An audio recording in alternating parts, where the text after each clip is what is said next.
Allons démarrer très prochainement la table ronde, donc la deuxième partie de cette soirée, après la magnifique attribution des prix de la Fondation d'Anne Mollet et les présentations très intéressantes qu'elles ont suscitées. Donc c'est pour cette deuxième partie, malheureusement, on va moins parler de la protection des légumes et des fruits, de la moisissure. Vous nous pardonnerez, on va parler davantage des fake news. Qu'est-ce que c'est? L'infox, comme on l'appelle aussi maintenant en français. En quoi ça impacte notre société, les médias, le débat démocratique. Et pour parler de ça, nous avons rassemblé une brochette de spécialistes ainsi qu'un animateur de table ronde. Je vous le présente, il s'agit de Grégoire Nappet. Grégoire Nappet, qui est membre de la commission pédagogique du CFJM, qui est membre aussi de la commission de l'Institut de l'AJM, l'Académie du journalisme et des médias à Neuchâtel, et qui est ancien rédacteur en chef du Matin, dont il assumait la partie print et aussi web. Et maintenant, vous savez qu'il n'y a plus qu'une partie web. Depuis, il a préféré réorienter sa carrière. Je lui cède la parole pour la conduite de cette table ronde de la présentation des protagonistes de ce soir. Merci beaucoup Marc-Henri. Bonsoir à toutes et à tous. Une nouvelle fois, bienvenue ici.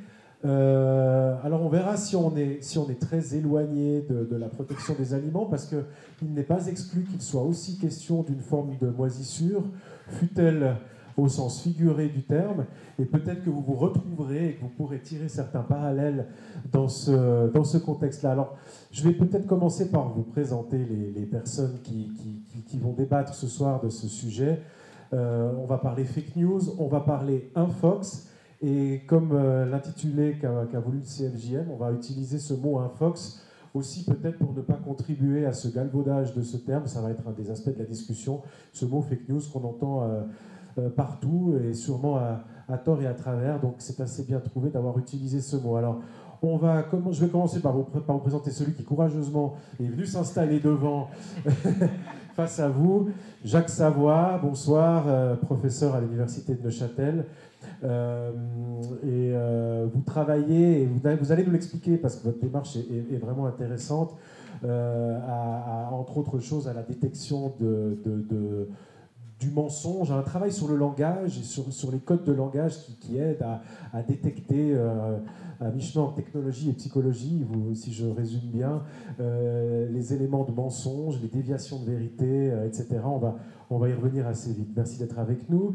Alors, au fur et à mesure que je les ai dans le champ de vision, Catherine Framery, bonsoir, journaliste au quotidien Le Temps. Merci beaucoup d'être ici aussi. Vous avez, entre autres, travaillé sur ces sujets, mais en tant que journaliste, vous êtes aussi confronté à ces questions, et c'est cela qui nous a aussi intéressés, c'est de faire une rencontre entre les mondes académiques et les mondes journalistiques, l'étude des phénomènes et le vécu des phénomènes.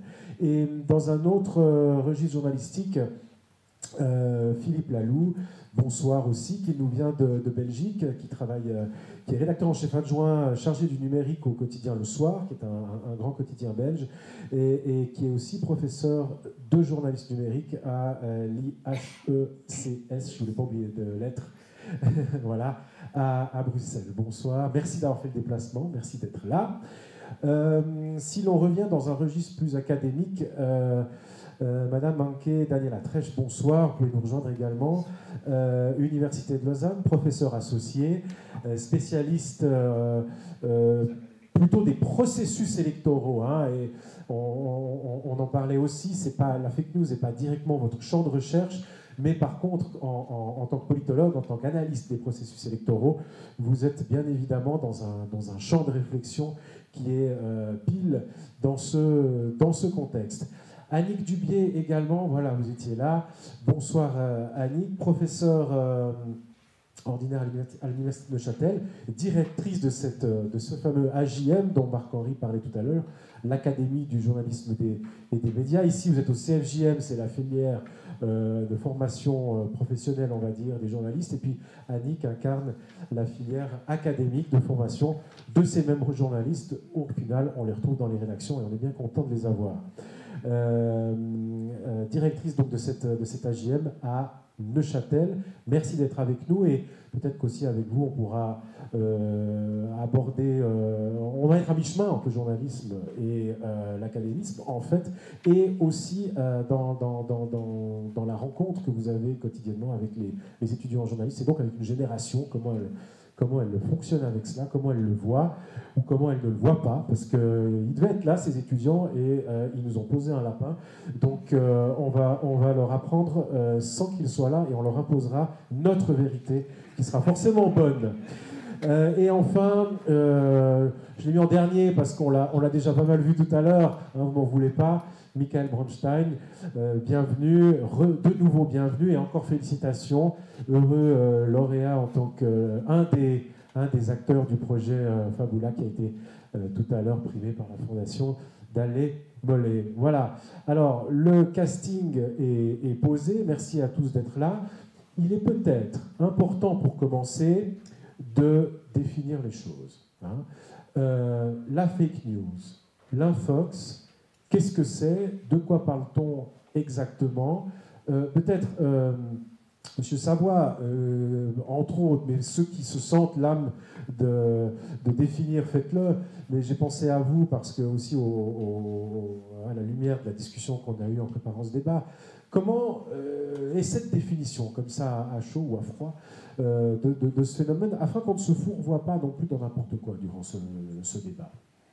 Oui, tout à fait. Il est important de bien comprendre que dans le terme fake news, il y a l'idée de tromperie, et celui qui l'émet veut tromper. Il veut atteindre un objectif en trompant, en fait, le récepteur de cette information. Donc j'aime bien le terme français infox, on a bien l'aspect toxique qui est dedans, et le but recherché est de tirer parti comme émetteur de cette information que je transmets qui est fausse. Mais je sais qu'elle est fausse. Si je répète une information dont je ne connais pas la nature véridique ou fausse que je la répète, je ne peux pas être un émetteur, en fait, d'infox. Par contre, l'émetteur qui sait qu'elle est fausse est quelqu'un qui émet des fake news ou de fausse.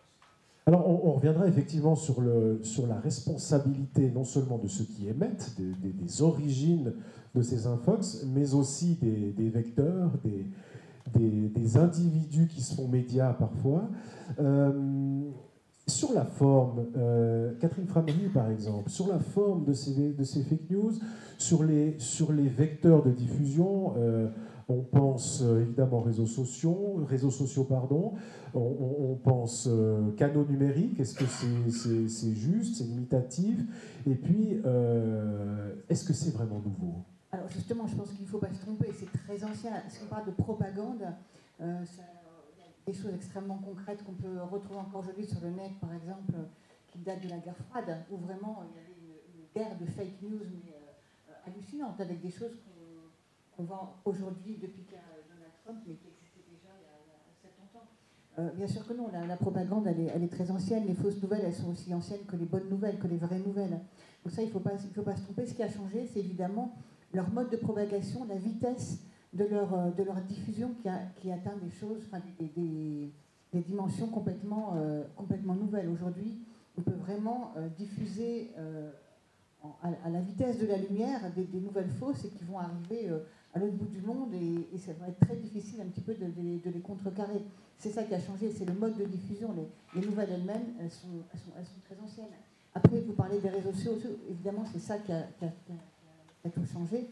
Et notamment le pouvoir de l'image aujourd'hui, parce qu'aujourd'hui on sait très bien que les fake news, ça a d'abord commencé par des images, des photos qui ont été trompées, hein, c'est Photoshop, etc. Et ça va devenir en plus, enfin on est vraiment qu'au début, c'est pour ça que je suis très contente qu'on fasse des tables rondes comme celle-ci, même si je suis éminemment désolée de voir qu'il n'y a pas de jeunes journalistes dans la salle, et puis finalement c'est aussi représentatif de voir qu'on est très peu de journalistes ici. En fait c'est quelque chose dont... tout le métier devrait vraiment, ferait bien de s'emparer parce que ça nous menace vraiment dans notre existence. Aujourd'hui, on va avoir maintenant les deepfakes, donc je ne sais pas si M. Savoie peut-être pourra nous en toucher un mot, bien M. Bronstein, il est là, avec des possibilités encore plus infinies finalement de tromper volontairement. Hein, ça, il a bien fait M. Savoie de répéter que c'est effectivement de la manipulation, c'est vraiment, on falsifie l'information. Et donc vraiment, enfin, je pense que c'est c'est très important de voir qu'effectivement, aujourd'hui, il faut absolument qu'on règle ce problème. Alors, je ne sais pas si la fondation d'Alémoné va permettre d'aller un petit peu plus vite dans la détection de sa propagation, mais ça serait une très bonne chose. Oui, monsieur Savoie. Oui. Dans la typologie en fait, de ces fake news, on peut en faire une et retrouver à peu près 7 niveaux. Hein, des niveaux relativement baignants. La satire, la caricature, qui serait le premier niveau. Je sais que c'est faux, je caricature un peu, et puis en fait, mon récepteur, en principe, reconnaît que c'est une caricature, une satire. J'augmente un petit peu le degré. J'écris un article comme journaliste, mais en fait, le titre est un petit peu trompeur, accrocheur, mais trompeur.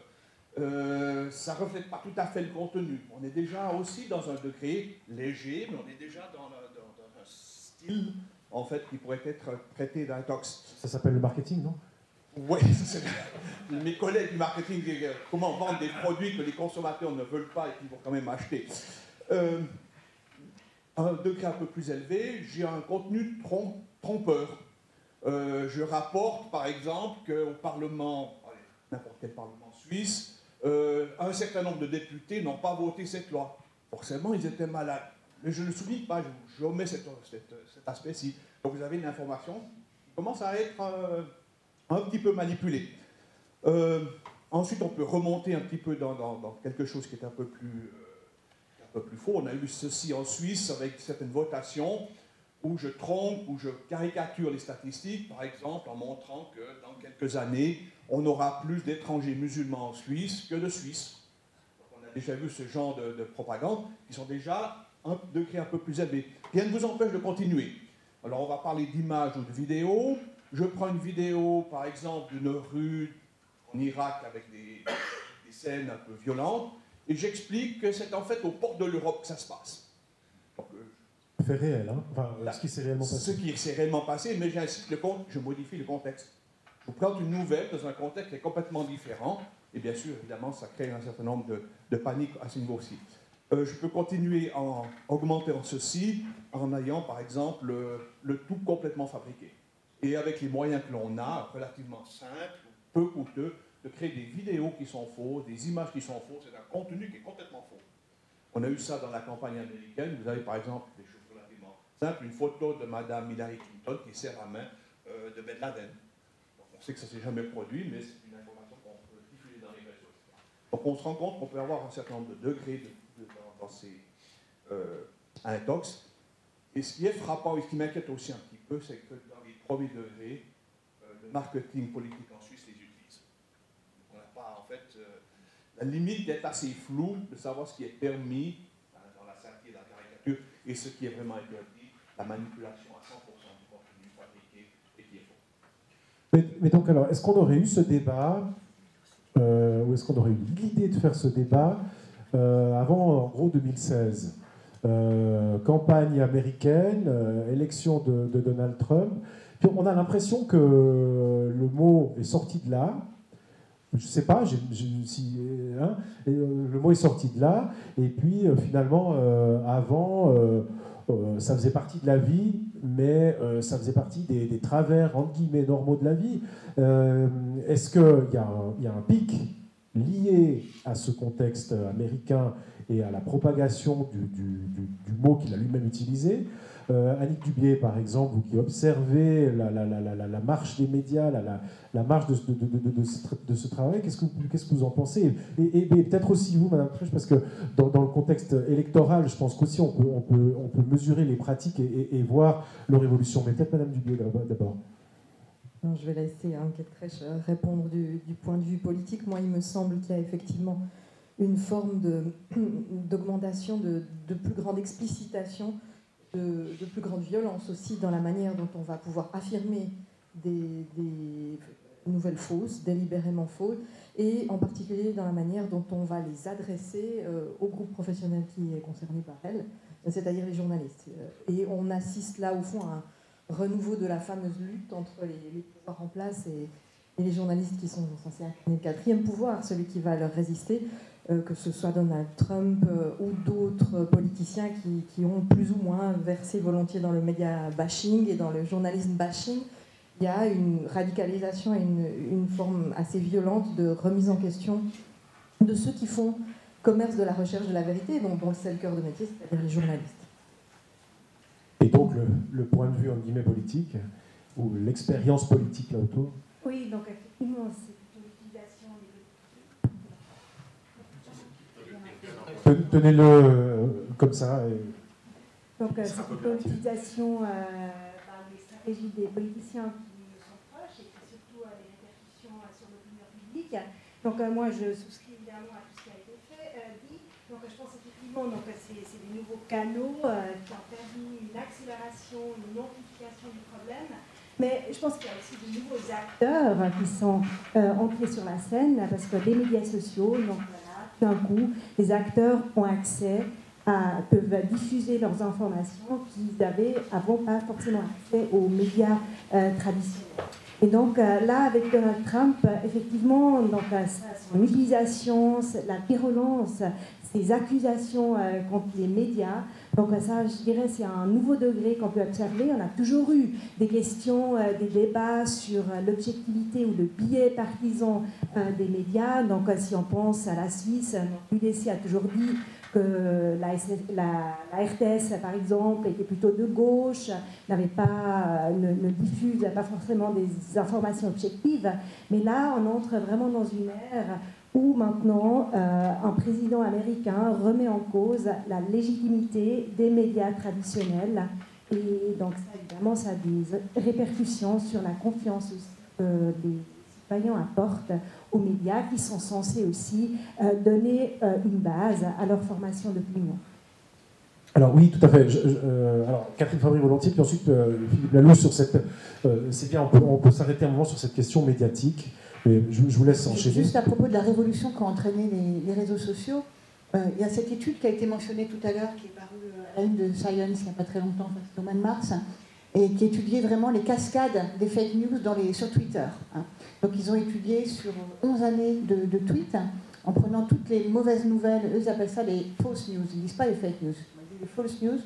Ça a été, il y a 6 groupes de journalistes en fait qui ont déterminer si c'était des vraies nouvelles ou des fausses nouvelles. Enfin bon, ils ont fait un travail extrêmement sérieux. Il en est ressorti que les fake news n'avaient pas été publiées, elles ont été publiées par tout le monde. C'est-à-dire que ce n'est pas des personnes sur Twitter qui ont par exemple des millions de followers. Pas du tout. Ce sont des petites personnes, des petits comptes qui vont accumuler les unes aux autres, qui vont avoir un effet de cascade et qui vont donner une énorme ampleur à ces fake news. Et c'est ça qui était très étonnant aussi. Enfin, une des trouvailles dans leur étude, c'était ça. C'était que ce n'était pas un petit nombre de fermes de trolls.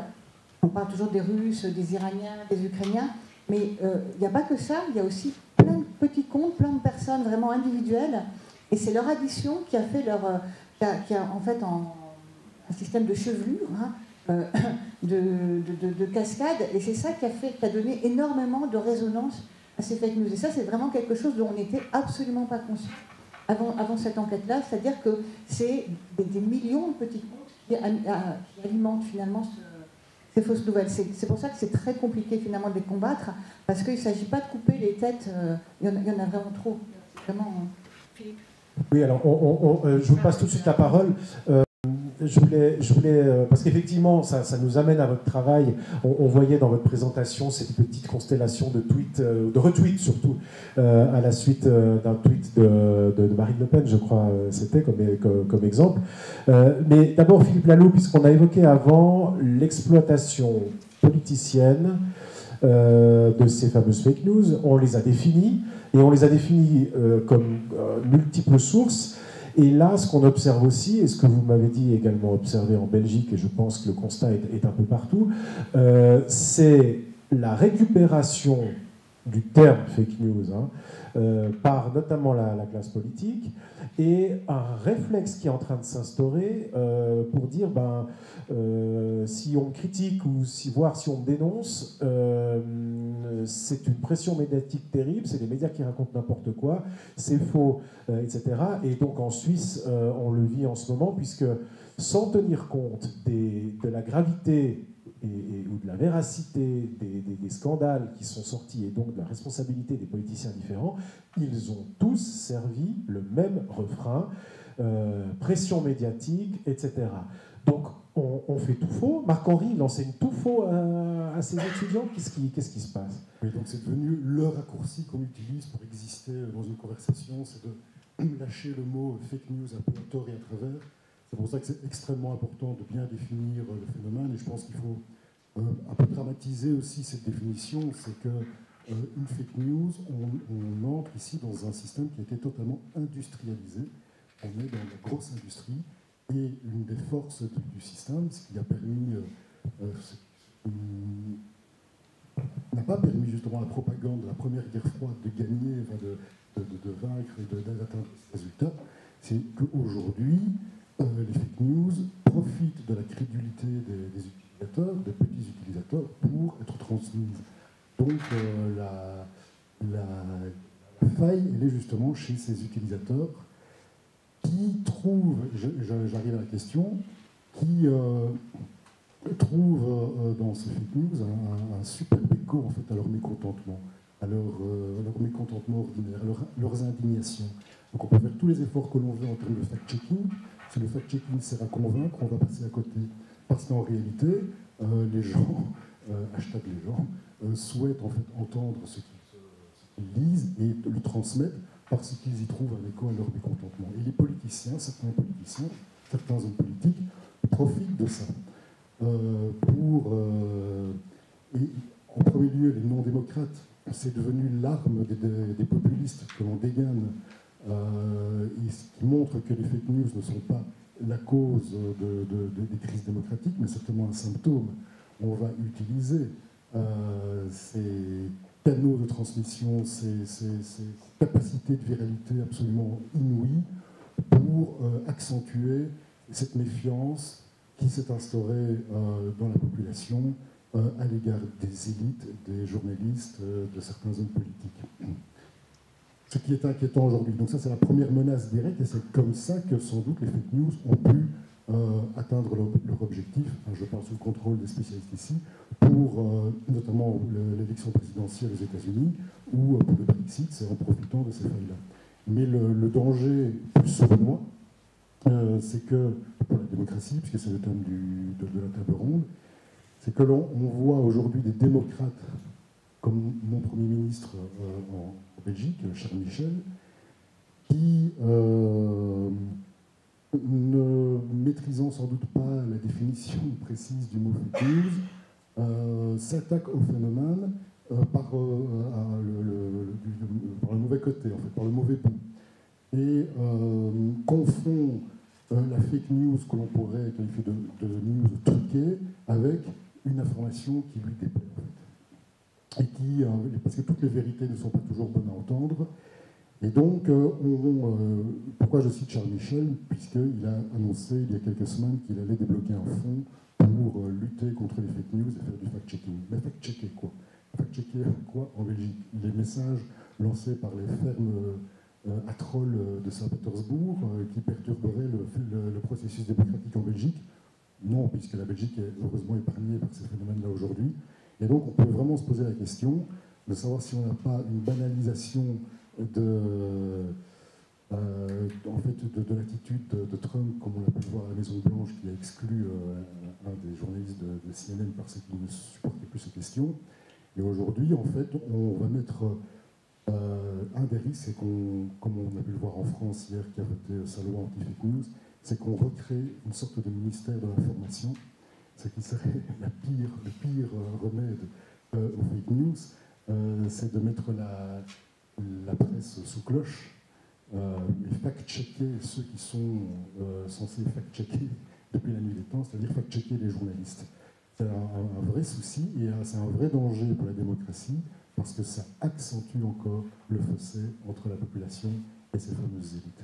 Et ce qui nous ramène aussi à la question, puisque dans le cadre de la crise médiatique globale qu'on vit un peu partout, on parle d'ailleurs des aides publiques, etc. C'est un autre débat que celui qu'on tient ce soir. Néanmoins, là aussi, on dit, non, c'est peut-être pas à l'État de le faire.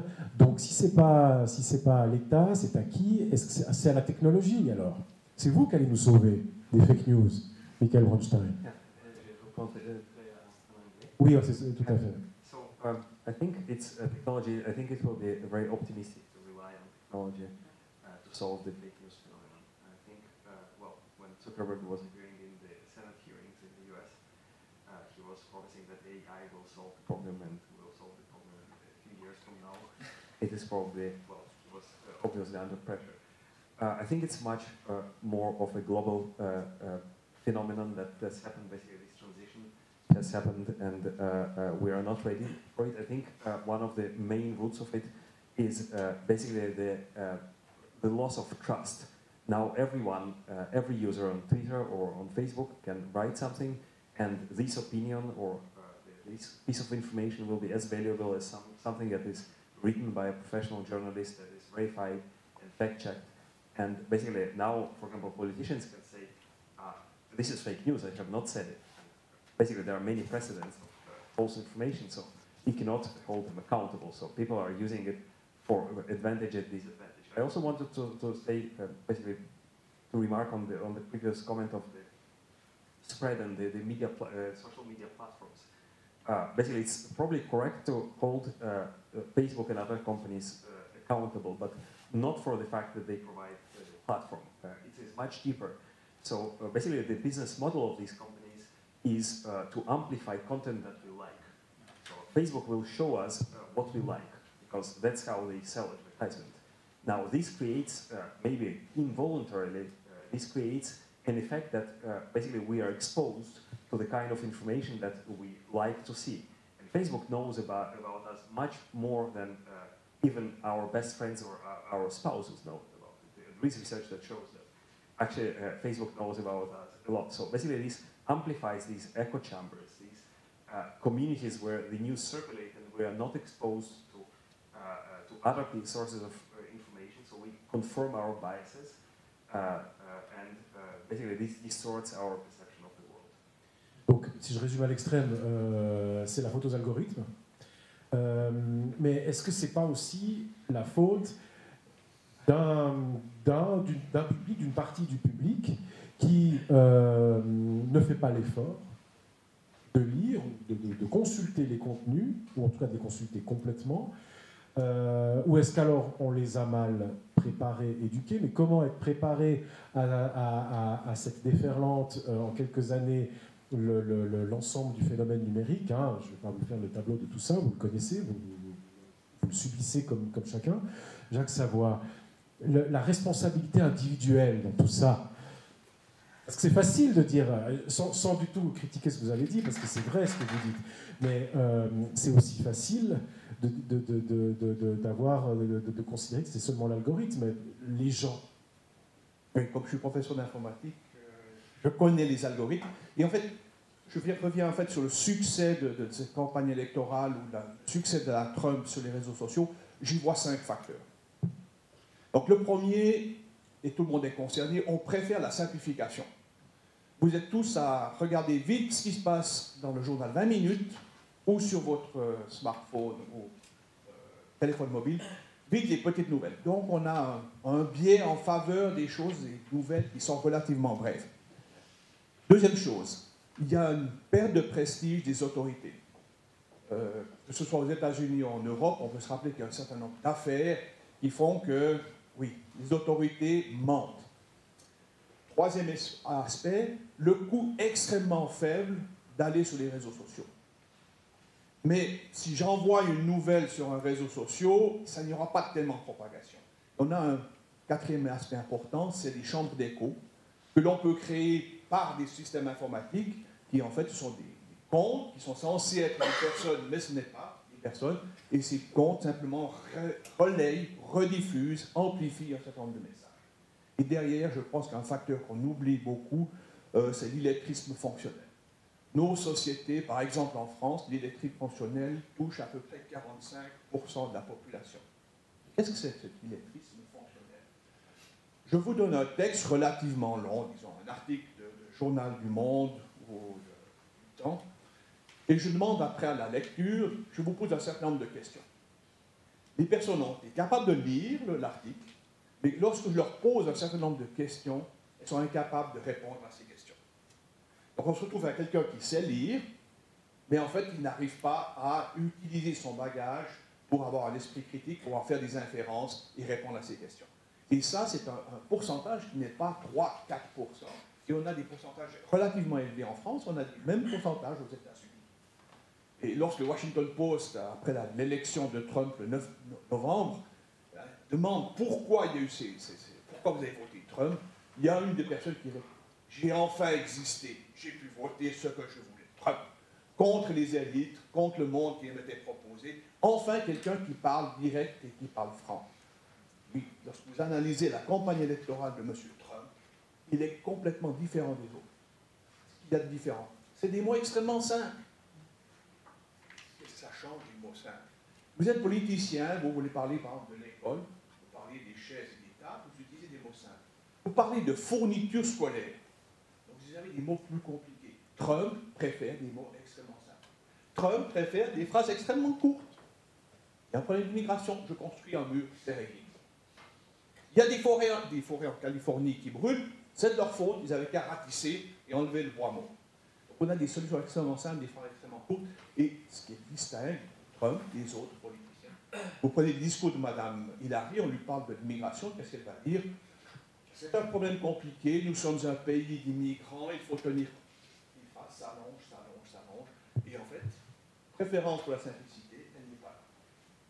Donc, est-ce qu'il y a, et je vais d'abord passer la parole à Nick Dubié qui voulait réagir, et puis ensuite Philippe Laloux, mais il y a une sorte de nivellement par le bas. Est-ce que c'est un constat qu'on peut faire en parallèle?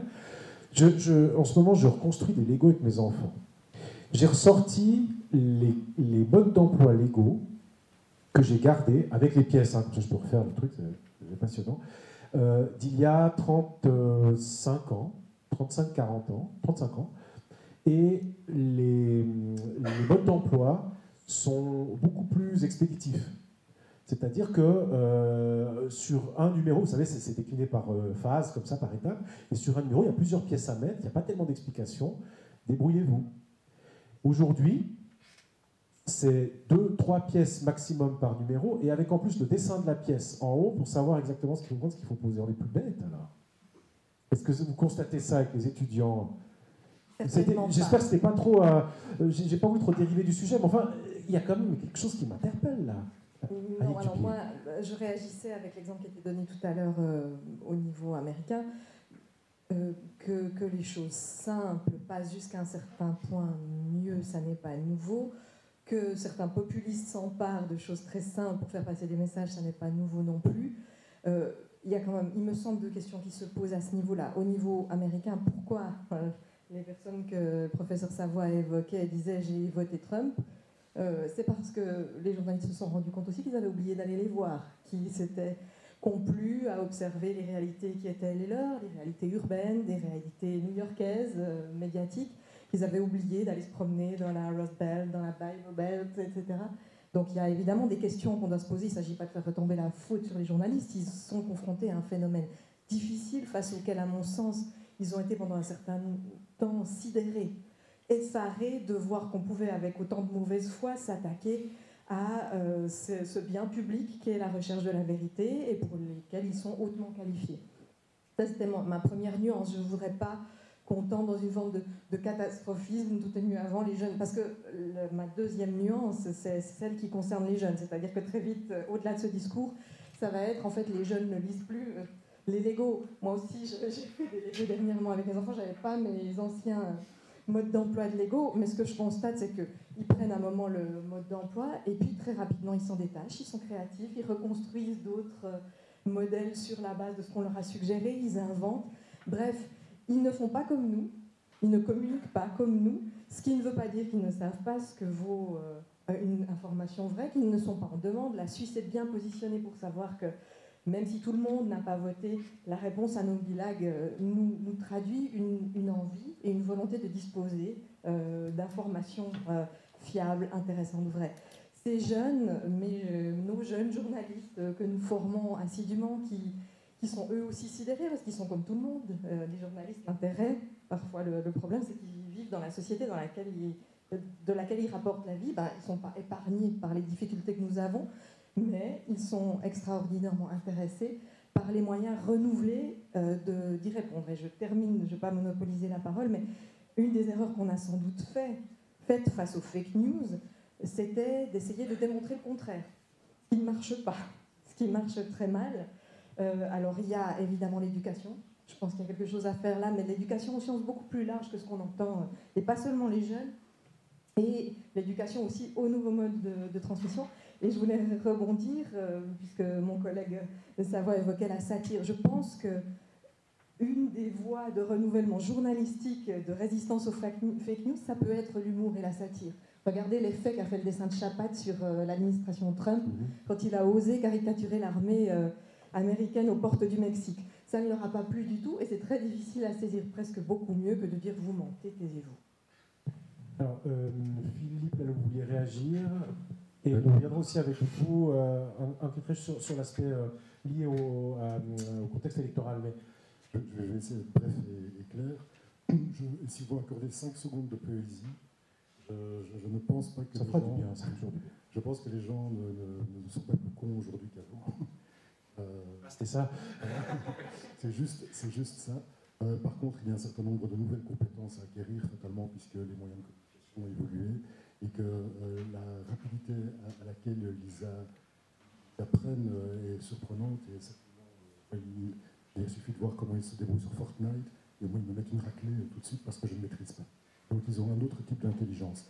Par rapport aux solutions, on a évoqué l'intelligence artificielle. Je pense vraiment que l'intelligence artificielle peut aider à contrer le phénomène des fake news. Mais c'est un premier tri, en fait. Ça me fait penser aux logiciels, aux algorithmes d'intelligence artificielle qu'on a mis en place dans pas mal de rédactions dans le monde quand on a été confronté au phénomène des commentaires en dessous des articles, où à un moment donné on était dépassé par la modération et on a utilisé ces algorithmes pour déjà faire un premier tri. Après, c'est pas parce qu'on fait un premier tri que l'on rend les gens plus intelligents quand ils réagissent en bas d'un article. Après, il y a un autre type d'intelligence qui doit être mis en place, c'est l'intelligence humaine. Voilà. Et donc, la solution aux fake news, c'est certainement plus de journalisme, plus d'éducation, c'est l'intelligence artificielle en appui logistique, mais la confiance ne se décrète pas. La confiance ne se décrète pas, la confiance, ça se gagne. Et c'est tout le travail aujourd'hui qui doit être fait par les pouvoirs publics, parce que vous disiez que les pouvoirs publics ne peuvent pas intervenir, ils doivent intervenir, justement pour mettre en place ces systèmes d'éducation et mettre en place ces programmes d'éducation aux médias, et soutenir les médias et prendre la mesure du phénomène qui est énorme. Je veux dire, ce qui s'est passé aux États-Unis, c'est juste des trolls russes basés à Saint-Pétersbourg ont changé le cours de l'histoire. Et idem pour le Brexit. Et donc il faut prendre déjà la mesure du phénomène, et c'est ça où je voulais en arriver, où je voulais en arriver encore 10 secondes. Ce qui est vicieux aujourd'hui, la principale difficulté, c'est justement le modèle économique des plateformes aujourd'hui sur lesquelles se répandent ces fake news. Aujourd'hui, je peux, moi, acheter de la viralité. Je peux acheter de la viralité. C'est le modèle publicitaire qui fait que plus j'ai de clics sur une nouvelle, qu'elle soit fausse ou vraie, et on a plus de clics sur une nouvelle fausse, plus je vais gagner de l'argent. Et donc les fake news alimentent le business model des grandes plateformes, et il y a aussi des petits fabricants de fake news, des petites officines, la petite semaine, qui profitent du modèle publicitaire pour lancer des sites et monétiser l'audience et gagner de l'argent. Aujourd'hui, c'est une enquête du Monde qui le démontre, un site moyen de fake news, comme il y en a qui me passe par l'esprit, c'est Alter Santé, qui dit par exemple que avorter rend stérile, par exemple, il diffuse ce genre de nouvelles, qui ont beaucoup d'écho, eh bien, pour apporter quelques milliers d'euros par mois, uniquement grâce au système de publicité programmatique mis en place par Google, qui est donc la régie AdSense, ou Ligatus, qui est une autre régie. Donc, c'est un système qui s'alimente en lui-même. Plus il y a de fake news, plus le modèle économique est alimenté, plus j'aurai de fake news. Et donc, comment briser, changer le modèle économique? C'est insoluble pour moi. Oui, alors ça fait froid dans le dos, et vous avez abordé, je vous en remercie spontanément, l'aspect business fake news que vous confirmez qui est une réalité. Enquêterai-je sur le plan de l'observation du comportement, on va dire, électoral en Suisse Est-ce qu'on est à l'abri un petit peu plus que d'autres pays, que d'autres régions? Est-ce que le système quand même particulier qui est le nôtre nous préserve ou au contraire va permettre de voir le phénomène arriver, mais comme toujours un petit peu plus tard chez nous? Vous y est déjà? Alors, je dirais certainement pas que la Suisse est à l'abri de ces phénomènes. Donc, ça, on ne peut pas le dire. Les gens eux-mêmes ne le pensent pas. Donc, il y a un sondage récent, en fait, qui montre que 80% des Suisses s'inquiètent, en fait, du phénomène des fake news, pensent que c'est un danger pour la démocratie et la cohésion sociale. Et puis, ils admettent aussi qu'eux-mêmes, peut-être, ils sont des fois influencés par ces fake news. Mais je pense que là, ce qu'il faut, donc, justement, il y a une sorte de conscience, une certaine crainte aussi de se faire avoir dans sa prise, dans sa formation de l'opinion. Et donc, je pense qu'il faudrait aussi donner les moyens aux gens de clairement distinguer, d'identifier les fake news, donc de leur apprendre qu'est-ce que c'est une fake news, un bon journalisme, comment on fait la part des choses. Donc ça serait, à mon avis, quelque chose de très important. Maintenant, le système particulier de la Suisse, et puis aussi la question des echo chambers, etc. Donc en fait, dans la littérature politologique, il y a très peu en fait d'évidence vraiment pour dire que les gens ils sont vraiment dans leur bulle et puis consomment uniquement les informations qui confirment leurs propres opinions. Bien sûr, on a toujours tendance à s'entourer aussi même dans les réseaux sociaux face de personnes qui sont plutôt qui ont des mêmes idéologies, qui confirment un peu nos a priori, ou même qui ont un style de vie similaire. Ça rassure, bien sûr. Mais en même temps, si on regarde comment ils s'informent, par exemple, sur la politique, donc en tout cas pour la Suisse, on constate déjà le rôle des médias sociaux est relativement limité. Donc il y a à peu près un quart des personnes qui disent s'informer sur les sujets de votation dans les réseaux sociaux. Alors ce qui est beaucoup plus important, c'est les informations officielles, la brochure du Conseil fédéral, ce sont les émissions à la radio, les articles dans la presse écrite traditionnelle, ou bien les émissions à la télé. Et donc là aussi... C'est pas seulement ce qu'on dit pour bien répondre au sondage, ça. Alors, bien non, sûr, je regarde Arte. Il y a une certaine désirabilité sociale, bien sûr. On peut pas... déjà, les gens, ils sont peut-être, ils vont plus facilement dire oui, je m'informe, mais je pense que là, il y a plein d'évidences, donc à différents sondages, à différentes études qui montrent un peu, en tout cas, en Suisse, dans le cadre de la démocratie directe, donc les gens, ils ont certaines habitudes,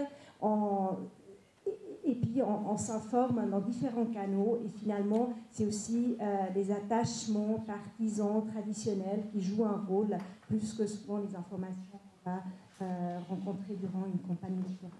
D'accord, merci pour ce regard autorisé. Vous disiez que vous n'étiez pas spécialiste, vous voyez que c'est parfaitement au cœur du débat d'avoir ce regard extrêmement politique. Je voulais demander, après je vais vous repasser la parole à tous parce qu'on va essayer de résumer aussi, elles ont été abordées parfois, mais les pistes ou les idées et les solutions. Je voulais vous demander, Catherine Framery, les médias ont été à un moment donné fustigés, Annick Dubié l'a dit, on ne fait peut-être pas toujours bien notre boulot. Ah, mais je pense que ce que vous disiez tout à l'heure sur le marketing, c'est vrai. Par exemple, aujourd'hui, pour avoir du lectorat, on passe par les réseaux sociaux. Et les community managers ne sont pas des journalistes. Et très souvent, nous, on a des remarques de nos internautes qui nous disent mais c'est vraiment ce qu'on appelle dans le jargon putaclic, excusez-moi, voilà, c'est vraiment, on va chercher la petite phrase dans l'article qui n'est pas représentative, mais qui va être la plus, qui va faire appel à le plus d'émotion. Et c'est ça qui va attirer les gens. Et on s'est un petit peu trop laissé tomber dedans, ça c'est vrai. Moi je pense que les journalistes, on a une grande part de responsabilité aussi dans ce qui se passe. Dans les affichettes par exemple, je ne sais pas toujours exact, dans la titraille, dans les chapeaux, on présente des faits divers sans dire dans les premiers mots que c'est absolument extraordinaire et après il faut lire un paragraphe pour voir que ça se passe en Indonésie. Il y a quand même beaucoup de médias qui ont fait ça. Et vraiment, je pense qu'on a... on peut aussi un peu battre notre coulpe. Et pourtant, la déontologie tolère qu'un titre, par exemple, soit un petit peu survendeur pour amener les gens dans le compte. Que certains titres ont fait du mal un peu à l'ensemble de la presse dans certains Voilà, vraiment, moi je le crois sincèrement. Après, pour revenir sur ce que disait Annie tout à l'heure, je ne crois pas non plus que, effectivement, peut-être les modèles de Lego, c'est plus facile aujourd'hui, et on sait que tous les, comment ça s'appelle, les clans des 7, le club des 5, ça a été réécrit, ils ont enlevé tous les passés simples, ils ont enlevé toutes les phrases subordonnées, c'est devenu vraiment papa regarde Valérie, et puis ça s'arrête là, enfin, c'est absolument hallucinant. Mais je pense vraiment, pour avoir pas mal de jeunes dans mon entourage proche et pas seulement, qu'ils savent très bien faire la différence entre un mème, par exemple, les mèmes, donc c'est ces petites blagues, hein, les petites satires d'aujourd'hui finalement, hein, les déformations d'une image ou d'un propos. Ils sont pas bêtes et ils font la différence. Moi, je pense qu'il faut aussi faire confiance. Je pense que l'éducation aux médias n'est absolument pas assez développée, spécialement en Suisse. Je trouve qu'il y a vraiment, selon les milieux sociaux, on voit vraiment des grosses différences. Mais je pense quand même que ça serait un tort d'être complètement pessimiste là-dessus. J'ai l'impression quand même qu'ils sont beaucoup plus au fait quand même comme disait ma voisine, au moment de faire des choix, ils s'informent là où il faut. Et c'est pas parce qu'ils retweetent des choses débiles, qui mettent des commentaires, voilà, qui s'amusent de bêtises, on ne sait pas vraiment si c'est au premier ou au troisième degré, que le jour J, ils sont quand même plus capables qu'on le croit. Je pense qu'il y a un danger aujourd'hui, mais il y a quand même des... Voilà, je pense quand même qu'on va se... On sait bien, on a eu froid dans le dos avant avec le business, mais on est un peu rassuré à vous entendre. Et effectivement, on voit que les jeunes ont des attitudes aussi, c'est la même chose d'ailleurs face par exemple au placement de produits, où ils sont très sensibles, très sensibles à ces choses-là. Donc finalement, je vais vous passer tout de suite la parole, Monsieur Savin. Monsieur Bronstein, est-ce que c'est l'association de la technologie, de l'éducation, des modèles médiatiques, c'est-à-dire des éditeurs à écouter qui peut-être ne privilégient plus autant des modèles médiatiques qui sont aussi des putaclics et qui plutôt cherchent à faire autre chose du journalisme. Est-ce que c'est la composition de tout cela qui créera la bonne recette pour que en tout cas la société démocratique, équilibrée comme on la connaît à peu près ici, ou pour l'instant en tout cas, continue à fonctionner et ne tombe pas trop loin dans ce phénomène qu'on voit notamment aux États-Unis? Yeah, I think you're right. I totally agree that it will be a multiple stakeholder solution. It will not be just technology or just journalism. It is probably a lot about understanding the phenomenon. I think the way that I would say the public has reacted a little bit hysterically to fake news and maybe exaggerating. Well, a colleague mentioned that it might have changed the course of history. I'm not sure that we would go that far in defining it. I think it is similar to the atomic bomb in the sense that finally we see that such a thing is possible, that what is nowadays even called computational propaganda, that we can use technology to manipulate public opinion on world or country scale. So it's, I think just this realization is very important. Probably we should understand to which extent it can manipulate public opinion. We should probably develop technology that can defend against it. We should develop our knowledge that such a phenomenon exists, and obviously we should be more careful. I think what was mentioned about education, and this is how the young generation, and I would not consider myself a young generation. I think my son is now 4.5 years old, is a young generation. They interact with information totally different. I think developing critical thinking ability with processing much more information, orders of magnitude more information, and in much faster pace is critical. I think the school and the education system must give the new generation these capabilities, and so it's an interplay of all the different factors. Merci. Bon, Sylvian, on va bientôt tous avoir placé nos enfants dans la discussion.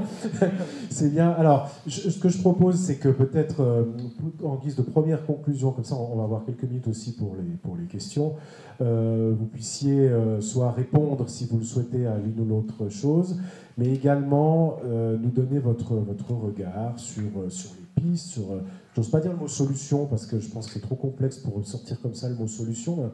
Néanmoins, c'est celui qu'on a envie d'entendre. Monsieur Savoie, pour commencer. Alors oui, on a une chance en Suisse, le fait que le Conseil fédéral imposera maintenant que l'informatique soit enseignée aux écoles secondaires. Alors, mes collègues imaginent qu'on va faire des programmeurs de tous les étudiants. C'est surtout pas ça qu'il faut faire. On avait une première réponse ici, une indication qui est intéressante. Il faut conjuguer l'informatique, la technologie avec les humanités. Montrer aux jeunes comment faire de fausses nouvelles. Comment, avec les mêmes, créer de faux tweets, de faux sites, etc., pour les rendre attentifs à un certain nombre de manipulations pour lesquelles ils pourraient être des victimes. Donc ça me semble une piste intéressante à développer dans cet aspect-là, de conjuguer la technologie et les humanités. Merci. Annick Dubié, ou c'est égal, ou Annick Dubié. Moi, il me semble évident que les cadres bougent, que dans ce cadre-là, un certain nombre d'acteurs de l'espace public ont décidé d'utiliser des moyens qui étaient mis à leur disposition, qui étaient amplifiés. Il faut en prendre acte, il faut s'en inquiéter, c'est évident. Maintenant, il faut aussi commencer à accepter de penser un petit peu en dehors des lignes. C'est-à-dire de se demander où sont ces jeunes lecteurs qui nous intriguent tant, comment ils lisent. On nous dit ils ne lisent plus. Ils ne lisent plus. Si, ils lisent, mais ils lisent autrement et pas forcément là où nous allons les chercher. Il faut aussi sortir un tout petit peu, en guise de provocation. Je n'ai pas tellement un naturel provocateur, mais je travaille sur la presse populaire depuis mes débuts. Il y a un phénomène presque aussi inquiétant que celui des fake news, c'est la désagrégation de la presse populaire. Tous ces publics qui lisent à travers un certain nombre de titres, et voilà, je sais à qui je parle, qui n'est plus disponible, qui, avec le type d'information qu'elle transmettait, et je suis persuadée, moi, qu'on peut penser politique en lisant un fait divers, à certaines conditions qui sont tout à fait explicitées dans les codes de déontologie. Bref, on doit aussi changer de cadre au niveau des producteurs, en réaffirmant un certain nombre de valeurs et de procédures qui, elles, ne changent pas, recherche de la vérité, et des procédures qui sont celles que les journalistes maîtrisent, qu'ils peuvent transmettre et que de plus en plus souvent ils expliquent. Ce qui est une autre forme d'éducation, la pédagogie des médias. Pédagogie, explication, vulgarisation, c'est fondamental, par exemple, pour expliquer certaines votations auxquelles personne ne comprend rien. Bah, bien sûr, donc la communication elle est importante. Donc là, vous avez dit tout à l'heure, les populistes, ils simplifient tout, etc. Donc évidemment, il faut trouver une voie un peu au milieu, mais donc rendre les choses abordables, c'est très important. Donc moi, je pense, effectivement, il y a des solutions pour endiguer un peu ces fake news. Donc ça peut passer par l'éducation, la technologie, etc. Là, je suis plutôt optimiste aussi dans l'utilisation des médias par les citoyens, en tout cas en ce qui concerne l'information politique, et donc pour se former une opinion sur une votation politique. Là où je suis un peu plus perplexe et puis inquiète, c'est le comportement des politiciens et de certains partis. Donc, tant que ça marche comme stratégie électorale d'accuser les médias de fake media, de dire vous êtes en fait l'ennemi du peuple, de mettre en cause la légitimité des médias, donc là, ça résonne avec une partie de la population qui se méfie non seulement des médias, mais des élites politiques de manière générale. Et donc, tant que le peuple ne sanctionne pas ce genre de politiciens, je ne vois pas très bien comment les arrêter et comment arriver à un discours peut-être plus civil qui cherche à mettre en avant la vérité. Merci Catherine Fabrice, c'est une chance en fait incroyable pour la presse. Et Trump est une opportunité incroyable pour une branche en crise.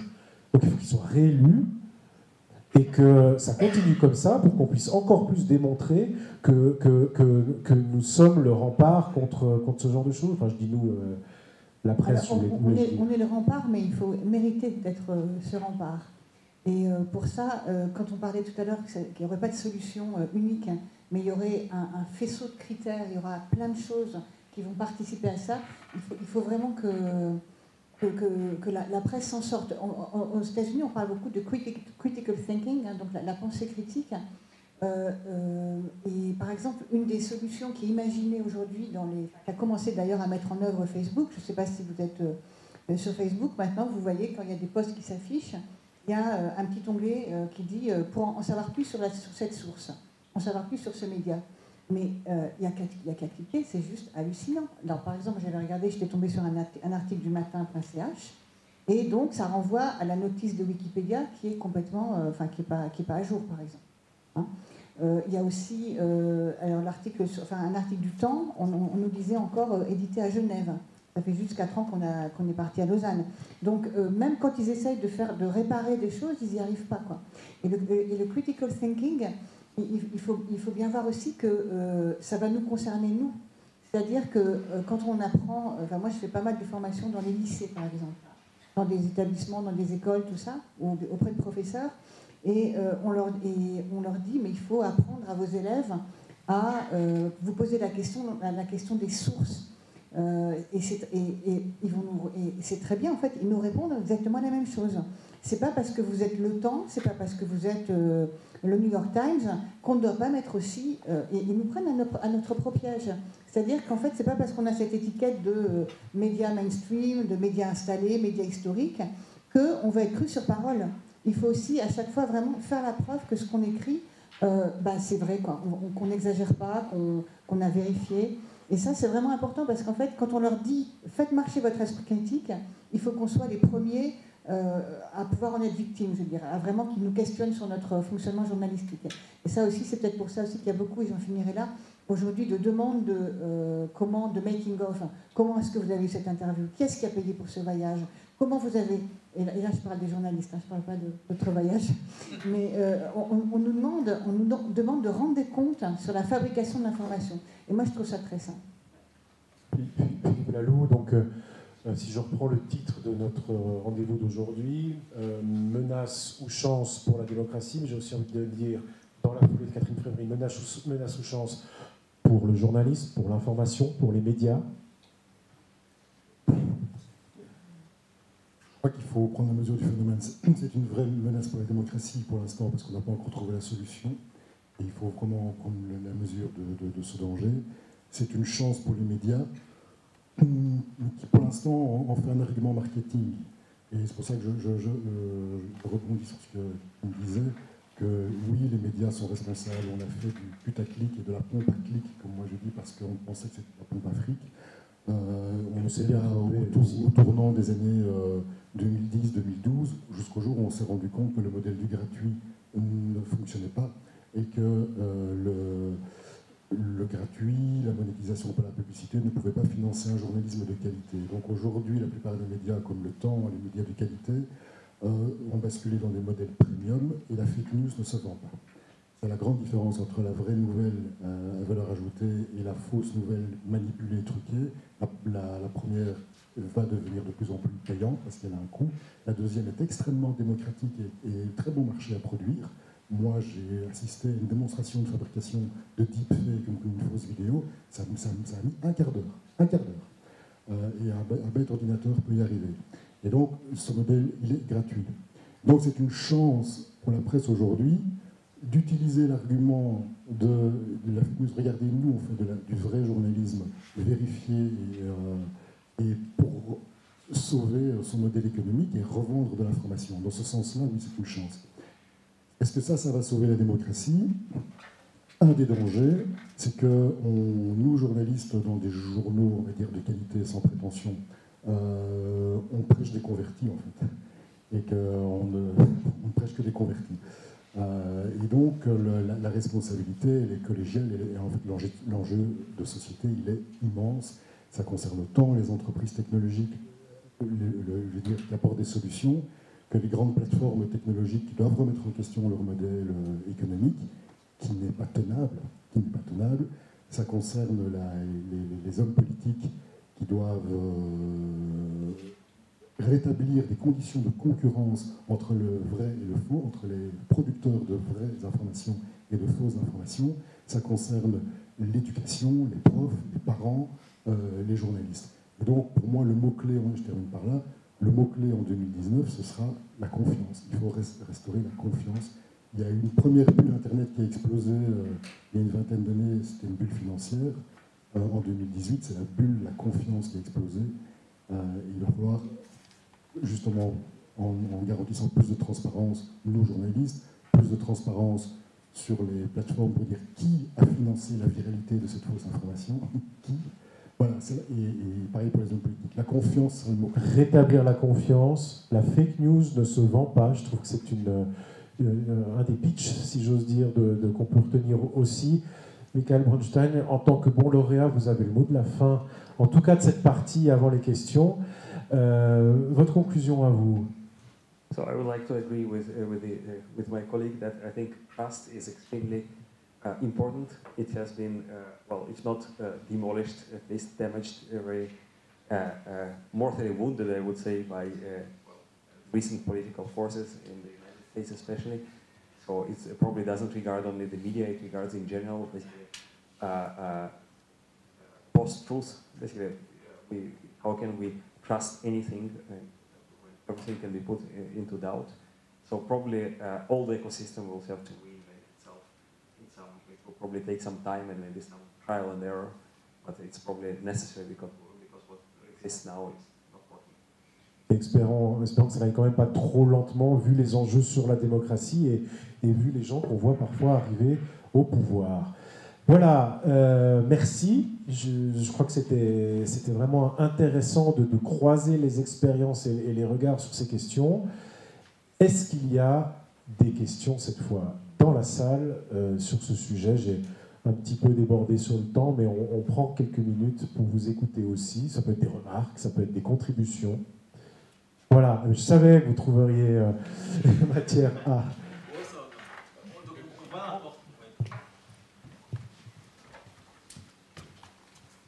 On voit l'importance de produire du contenu de qualité, mais dans le même temps, en Suisse romande, on a aussi eu récemment un appauvrissement de l'offre au niveau journalistique.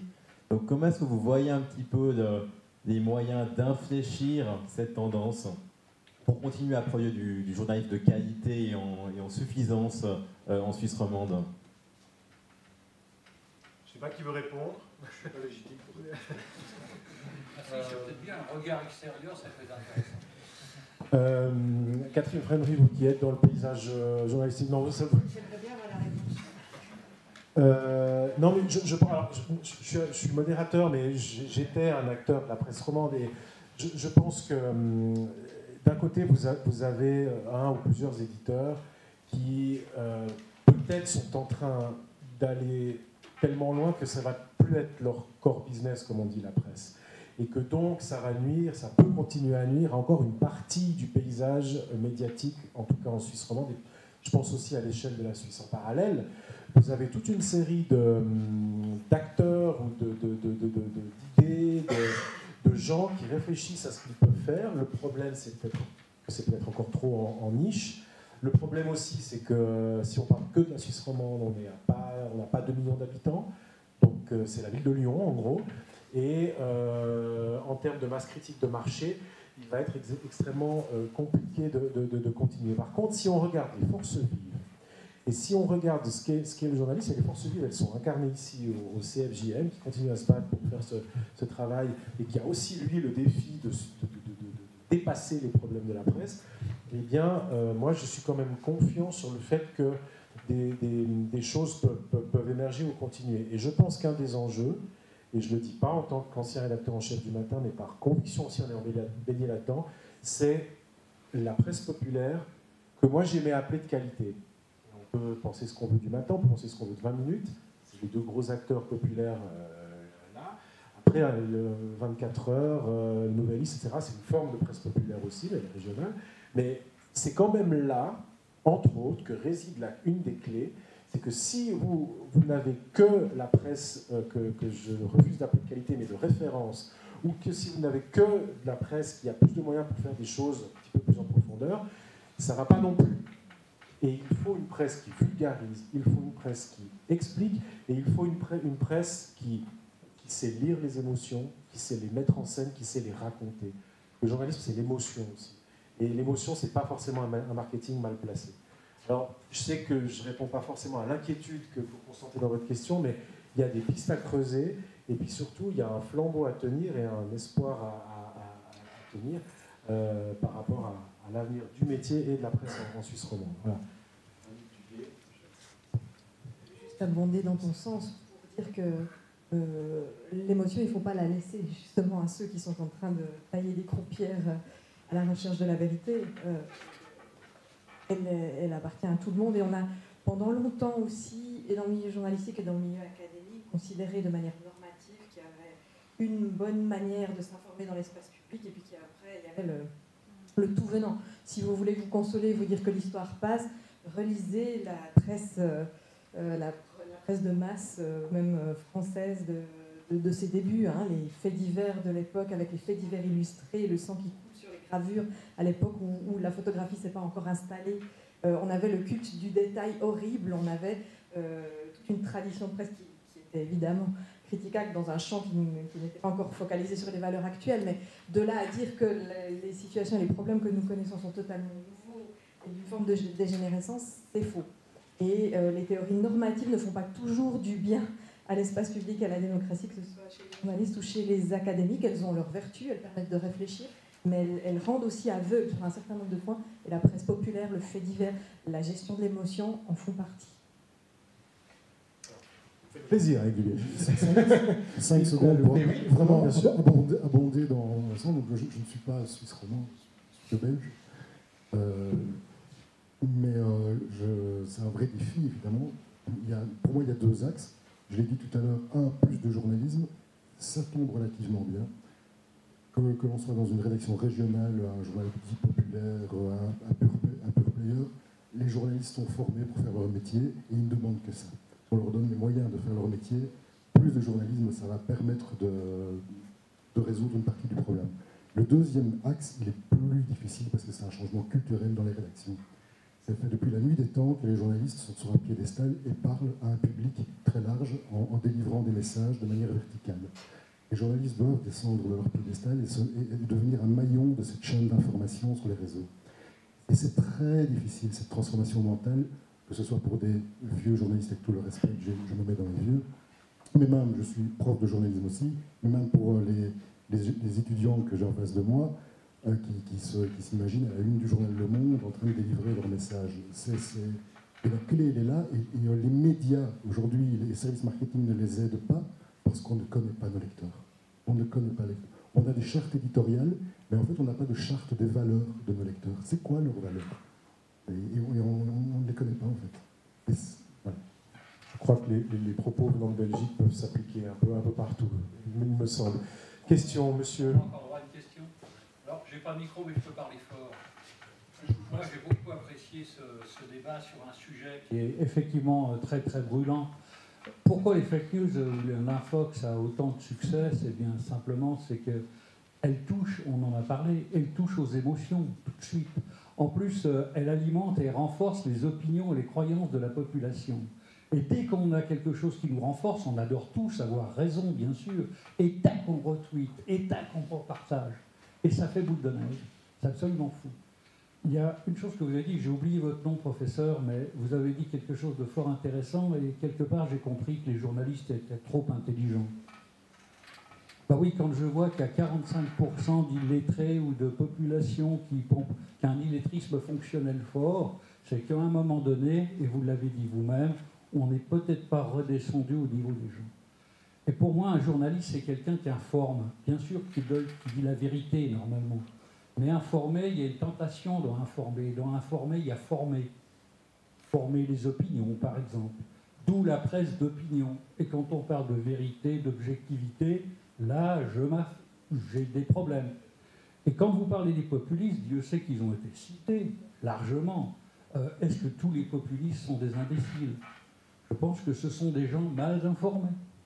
Et peut-être que là, il y a un rôle à avoir, plutôt que de fustiger les populistes. Il faudrait peut-être en finir avec un certain lissage de l'information qui vous amène à baigner dans le politiquement correct. Aujourd'hui, plus personne n'y croit. Et là, vous avez un drôle de défi à relever. Si quelqu'un souhaite réagir à cela, je remarque une question, mais c'est peut-être ouvert. Oui. Ce sont des Italiens qui ont étudié les phénomènes de champ d'écho dans le web, en propageant des nouvelles, et en regardant comment elles se diffusent, et ensuite, une fois qu'ils ont identifié une communauté, j'en ai vu une dernière qui dit Hitler vit sur la face cachée de la Lune.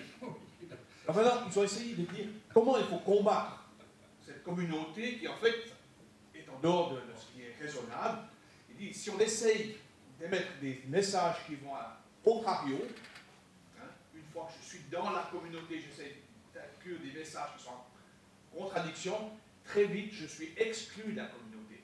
Et la communauté se réorganise en éliminant les membres qui ne partagent pas cette opinion extrêmement véridique que M. Hitler est sur la lune sur la face cachée.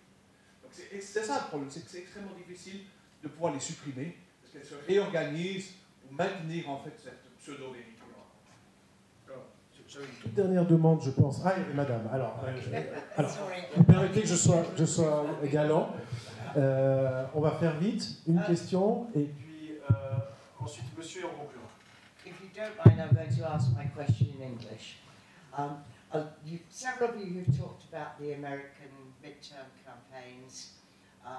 One of the things that always astonishes me, at least, is how much money gets spent in the course of those campaigns. And at the same time, at the moment in Britain, there's a lot of scandals circulating about Aaron Banks, who was one of the people producing propaganda, right, for the Leave the EU campaign. And that is what leads me to my question, right? What's the link between money and the amount of fake media that gets produced? Is it just simply that if you've got the money, it lets you produce it, or is there something more subtle going on? And if it's the simple explanation, could we not fight against it, as you were saying, and I think you were saying, could we not fight against the production of fake media, at least to some extent, by limiting somehow the amount of money that was available to spend on it? So putting a cap on how much money you could spend on political campaigning, maybe, and finding ways to enforce it. There you go. Thank you very much. I'm happy with an answer in French because I want you to understand. Okay. Premier fait, Hillary Clinton a plus de votes populaires que M. Trump. C'est pas 10 000, c'est 2,5 millions à 3 millions de votes populaires chez Hillary qui sont supérieurs à ce que M. Trump a obtenu. M. Trump a dépensé moins d'argent que les démocrates dans cette élection. Il y a une chose que je n'ai pas signalée, je ne pensais pas le faire. Cambridge Analytica. C'est pas seulement les trolls russes. C'est quoi? C'est un peu mon job. Donnez-moi quelques textes de vous, je vais pouvoir vous répondre à un certain nombre de questions sur l'auteur. Est-ce que c'est un homme, une femme? Quel âge a-t-il? Plus pernicieux. Quels sont ses traits psychologiques? Est-il plutôt ouvert, fermé, extravert, introvert? Et cette information, Cambridge Analytica l'a obtenue. De façon pas tout à fait correcte. Dans le sens, j'envoie des questionnaires sur Facebook et je vous dis, si vous répondez à ces questions, vous allez gagner peut-être un ordinateur que je mets en jeu. La condition, c'est que vous répondez à ces questions qui me permettent de connaître votre profil psychologique, une partie, et donnez-moi l'accès à votre mur Facebook. Une fois que j'ai accès à votre mur Facebook, je peux connaître accès à tous les murs de vos personnes amies sur Facebook. Obtenant ces informations, je peux dresser grosso modo votre profil psychologique. Je n'ai pas besoin d'avoir un profil extrêmement précis.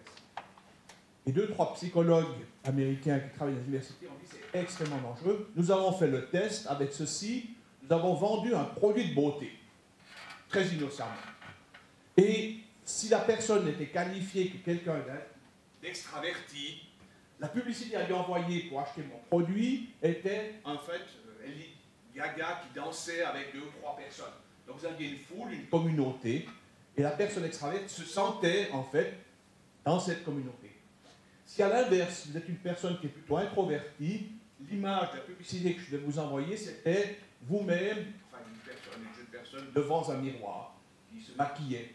Donc on avait un esprit, une photo intimiste, qui satisfaisait plus la personne. L'effet, la compagnie a vérifié qu'elle a eu 50% de clics sur ses produits de plus que si elle faisait une campagne, la même publicité. Et on sait que Cambridge Analytica l'a fait pour M. Trump. Et n'a ciblé non pas toute la population. Ils ont fixé 3 États où le... Et bien sûr, on a envoyé la publicité en disant, savez-vous qu'Hillary Clinton va donner le passeport américain à tous les immigrants qui sont dans le pays? Savez-vous qu'Hillary Clinton va récupérer toutes les armes des citoyens? Donc un certain nombre de nouvelles qui étaient fausses, mais qui étaient ciblées par rapport à votre profil psychologique. Et l'émotion était là. J'ai joué sur l'émotion, et on a joué sur l'émotion de ces personnes qui vont dire, bon, il ne faut surtout pas aller voter Hillary, c'est très bien. But you've still got to pay for the research, don't you? So my question still stands, right? If we cut down the amount of money that you could spend, would we cut down the amount of fake media? Mais juste un chiffre ou deux. Killing the game. Let's kill the game. There is nobody in this room, as far as I can tell, who thinks that producing fake media is a good idea. So why don't we find a way to kill the game? Alors, Michael Boston et Philippe Lalou. So I think it's a very reasonable. It's a very reasonable proposal. I think this is, first of all, this is not a new phenomenon. This not very holy trinity of basically a synergy between the power, the media, and the money. So it's been in the past when, for example, some the powerful people owned journals and media outlets and could diffuse certain opinions and certain positions in this way and manipulate the public. I think what is new here, what is qualitatively new, is the spread of the access and the easiness of the access and also the cost. So basically the entry level for somebody who needs or wants to manipulate the public opinion is much easier. You don't need to spend millions or billions to buy a newspaper. You can pay maybe a few thousands to some trolls that produce. Yeah, I can see that. Yeah. So basically, that's why it is probably not at the scale you can even detect. So it will not be a million or billion contributions to the campaign. To the campaign, it will be something that basically almost untraceable. I wanted also to tell about the research about our biases or predicted irrational behaviors. This is also not new. It's been used for ages in advertisement industry, maybe not on the media, on the social media, not in the age of the web and the internet, but it's been there forever. So there is a lot of research about how irrationally but predictively we react to certain stimulus. Vous pouvez compléter? C'est parce que j'avais un ou deux chiffres en tête pour minimiser l'impact et le lien de cause à effet entre l'argent dépensé pour une publicité électorale sur Facebook et le résultat, parce qu'en fait ça coûte pas cher. Ça coûte pas cher du tout. Facebook a avoué, donc ils ont dû avouer après l'affaire Cambridge Analytica, avoir gagné $100 000, c'est rien du tout, c'est quelques secondes de chiffre d'affaires pour eux, de publicité commandée, achetée par la fameuse agence de Saint-Pétersbourg, Internet Research Agency, qui était basée à Saint-Pétersbourg. $100 000, mais comme le disait monsieur, ça a suffi à cibler les 3 États en balance et quelques dizaines de milliers de personnes pour avoir un effet sur l'ensemble du processus. Et juste encore un chiffre aussi, les 6 premiers mois de l'année 2018, Facebook a gagné 256 millions $, en publicité dite politique. C'est rien du tout par rapport à leur chiffre d'affaires, rien du tout. Pour info, ils ont eu une amende de 500 millions $, dans le cadre de l'affaire Cambridge Analytica. 500 millions $, c'est 7 minutes de chiffre d'affaires pour Facebook. Et donc, 256 millions de publicités politiques durant les 6 premiers mois. Le premier annonceur, c'était qui? Facebook. Donc c'est Facebook lui-même qui achetait de la publicité pour dire qu'il combattait et luttait contre les fake news. Le deuxième annonceur, et pardonnez-moi, ma culture journalistique en prend un coup, j'ai oublié le nom du candidat, mais donc c'est le candidat démocrate qui luttait contre Ted Cruz. Rappelez-moi ça. Voilà. Non, aux midterms. Le sénateur au Texas démocrate, mais j'ai oublié son nom, je suis désolé, qui luttait contre Ted Cruz, il a perdu, c'était le deuxième annonceur. Et le troisième annonceur, c'était le collectif Make America Great Again, donc Trump. Merci. Je prends la dernière question avec le micro et vous aurez l'occasion ensuite de discuter avec les personnes. Merci. Oui, d'abord merci pour cet excellent débat très intéressant. Il y avait un aspect, à mon avis, qui n'a pas beaucoup été abordé, c'est l'aspect économique. Bon, on en a parlé là. En résumé, on constate bien qu'une information de qualité, ça coûte, alors que les fakes, ça rapporte. Et donc, ma question est très simple. Est-ce que, fondamentalement, on peut maintenir une presse de qualité avec le business model qu'on a actuellement? Est-ce qu'il n'y a pas fondamentalement des choses à revoir, en particulier dans quelle mesure est-ce que les pouvoirs publics, s'ils veulent sauvegarder la démocratie, n'auraient pas avantage à soutenir financièrement les affaires? J'entends déjà un bout de réponse ici. Si vous ne subventionnez pas ce qui me plaît, je coupe. Qui, vous vouliez répondre ou quelqu'un d'autre? Oui. Alors, j'ai pas de réponse. Simplement, là, pour réagir à ce que disait mon voisin, l'indépendance ne se décrète pas plus quand on est subventionné que quand on vit dans le système actuel. L'indépendance, c'est comme la recherche de la vérité, c'est une lutte permanente, processuelle et jamais acquise. Je pense que c'est dangereux de subventionner la presse. Par contre, je ne comprends pas pourquoi on ne met pas en place des bourses, par exemple pour les étudiants qui seraient payés par l'État, qui permettraient aux étudiants de s'abonner à des journaux. Pourquoi il n'y aurait pas des remises d'impôts pour les gens qui s'abonnent à des journaux? Moi, il faut le faire dans l'autre sens, quoi. C'est la consommation qui deviendrait moins chère et pas la production. Et je pense que ça serait... et je ne sais pas pourquoi ça n'existe pas. À un moment donné, en France, Nicolas Sarkozy avait essayé de le faire. Et puis, il avait dit qu'il allait abonner les étudiants à des quotidiens. Et en fait, ils avaient droit à, pendant 3 mois, un quotidien, une fois par semaine. Et puis, je crois que ça n'a pas tellement marché. Mais je trouvais que l'idée est excellente. C'est évidemment pas... Il ne faut pas donner d'argent aux médias. Enfin, il ne faut pas. On pourrait en avoir un petit peu plus quand même. Ça serait pas mal. Je crois qu'en France, c'est plus organisé. Hein. Et en Suisse, on a quoi? On a des tarifs postaux qui sont plus bas. On a des choses comme ça. Des aides quand on est en dessous de 40 000 lecteurs aussi, des choses comme ça. Mais il n'y a pas énormément de choses. Par contre, si on aidait les gens à s'abonner, moi je trouverais que ça serait une solution. Ça garderait la concurrence et en même temps, ça aiderait vraiment les gens. Je ne sais pas si j'ai le temps. Vous avez commencé, allez-y. Ce sera le dernier, l'absolu dernier. Mais donc, oui, il faut trouver le modèle économique. On n'a pas encore la recette magique, mais le modèle qui semble... le plus prometteur pour l'instant, c'est ce fameux modèle freemium, cette alliance entre de l'information gratuite et de l'information payante. Et là, les signes sont plutôt positifs. Le New York Times, le Figaro, le Temps, je ne sais pas, je n'en sais rien, mais en tout cas le soir, oui. Par rapport aux subventions, les subventions publiques, je parle en Belgique, représentent moins de 3% du chiffre d'affaires, et ça fait plusieurs années que les éditeurs luttent et plaident pour la suppression des aides publiques. En revanche, en échange de cette suppression-là, plaide pour que les pouvoirs publics jouent leur rôle en remettant des conditions de concurrence équitables entre les différents acteurs. Aujourd'hui, le principal souci, c'est Facebook, Google, qui pompent 80% des revenus publicitaires. Et donc, ces conditions de concurrence n'existent pas aujourd'hui, c'est une chose. Et les droits d'auteur, on sait qu'il y a une directive en Europe pour restaurer la directive copyright, puisque Google se sert des contenus gratuitement pour faire du business.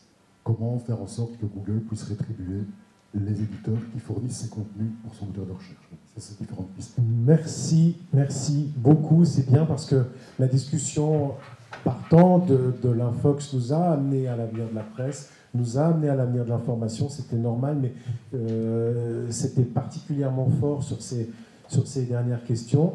Merci à vous 6 de vos contributions, de vos répliques, de vos rebondissements. Merci à vous pour votre attention. Merci aussi FJM de permettre à ces moments de se passer. Et peut-être le directeur terminera. Voilà, je m'associe évidemment à Grégoire Nappel. Vous remerciez tous aussi les internautes qui nous ont suivis sur Facebook, justement. Pour ceux qui ne l'auraient pas suivi, on pourra aussi retrouver cette séquence en entier sur YouTube à partir de demain. Maintenant, je ne vais pas rallonger. Merci à tous vraiment pour cette discussion très stimulante. Merci aussi à la Fondation d'Alain Mollet de s'être associée à nous pour cet événement et qui a permis justement cette table ronde fort animée et fort stimulante. C'est la première fois, à ma connaissance, qu'on parle fake news ici en Suisse romande autour d'une table ronde. Voilà. Donc, c'est peut-être une fausse information, mais en tout cas, à mon niveau de connaissance, je vous invite pour débriefer tout cela à un apéritif qui sera donné juste derrière ces portes. Merci de rester encore quelques instants avec nous pour ceux qui peuvent. Et pour prolonger cette discussion, je vous souhaite à tous, sinon, une très bonne fin de soirée.